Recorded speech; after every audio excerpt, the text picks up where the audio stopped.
Music has the power to convey beautiful storytelling, and often it's expressed in the form of a love song. Texas singer-songwriter Radney Foster, along with Kelly Willis, teamed up with Songwriters with Soldiers to tell the incredible true love story of real-life couple Matthew Chapman and his wife Debbi with new song, The One They Call. Radney joins me now to provide more insight into the making of this single. Hi, Radney. How are you? Hi, I'm good. I'm doing great. How about you? I'm great. I'm excited to learn more about this project you've been working on. So let's start with this. How did you initially meet retired Army Sergeant First Class Matthew Chapman along with his wife Debbi? Well, I went to, it starts much earlier than that, really, with me getting involved with Darden Smith at the very beginnings of songwriting with soldiers.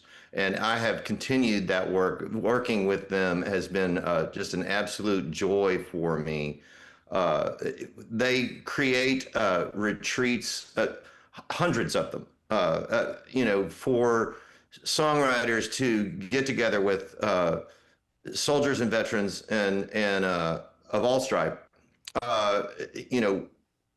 to really use songwriting as a place of catharsis and some healing, and it's a really neat process and really a joy to get to do. I met Matthew and Debbi at the same time. It was the first time I had ever gone to a couples retreat. And so these were all EOD military, both men and women, and then their significant others. EOD are the guy, if you ever, saw the movie The Hurt Locker, you'll understand. It's the guys who walk towards the bomb, not away from it. It's crazy and very hazardous duty. And most of them come out with, wounds both seen and unseen. And so I was sitting there and I'm not knowing what's going to happen, really. And I meet them and they already had and knew the story that they wanted to tell through this song. And, Debbi is older than Matthew, and she had turned him down a couple times when he had asked her to marry him. She already had children, and she's just like, I just think you'll get tired of me, was kind of her thinking on that. And when he found out that he was going to deploy and go overseas and be in harm's way, she made a reservation at the county courthouse. And she said, she talked to him and said, I've made a reservation with a judge at the county courthouse. And if the offer still stands, I would like to take you up on it and marry you. What a beautiful story. Yeah. Then listen, it's going to get better and worse from here. Trust me, because he said, what changed your mind, babe? And she said, I know you're going in harm's way, and if anything happens to you, I want to be the one they call. Yeah.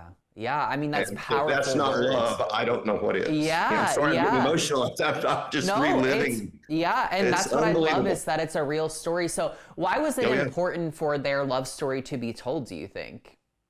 I really think for their own, they wanted it told really in that moment for their own sense of healing and their own sense of survival, and I think, though, the people at Songwriting with Soldiers knew it was a really important song that probably needed a bigger audience than just internally, and finally over the last couple of years have found some funding that helps them record these songs with professional, studio musicians and put them out. And so I knew, that Kelly Willis was one of my favorite people in the world and a good friend, but also that she might be one of the greatest harmony singers, walking the planet. And so I said, can I send you this? Would you consider doing a duet with me? And she texted me back. She didn't call me back, and said, I will absolutely sing that song with you. It is really beautiful. And if I can just stop crying to get through it, we'll be okay. Yeah. Right? Yeah. Well, and as you mentioned, the song is a duet with Kelly Willis, and what I love about it is, you know, you guys almost go line for line, and it definitely feels like you're telling this couple's story, you know. And so I'm curious for you as the musician, as the singer, what's it like to tap into those emotions and realities of telling a couple's story through song? Well, I mean, you can't help but go to your own story, you know, and you know, for me emotionally, I just thought about myself and Cindy, and and really also, you know, had, you know, the memory and the notes from what we had discussed that day when we wrote it, when I was in the studio, and I think that really helped me a lot. Yeah. You know, just really remembering what it felt like to be in that very moment of writing it, and knowing, you know, I felt like I was given a duty. You know, it's like I wanted to make sure that I got the story right more than whether I was writing a hit song or not. It wasn't about that. It was about really telling this beautiful story. Yeah. And you know, and so, you know, I think if you go into the studio with that in your head and your heart, that's how you get there emotionally as a singer. Yeah, I love that. Well, and it kind of goes back to that, you know, age-old saying of like, if you walked a mile in someone else's shoes, and it's like, you know, that's really what you're doing as a musician, going into this couple's very real-life, kind of daunting story in a way, even though there's a lot of beauty with it as well. Now, what do you guys kind of hope that this song inspires? I just hope it inspires people to think about why they love each other, and also to understand the sacrifice that our military personnel make in life.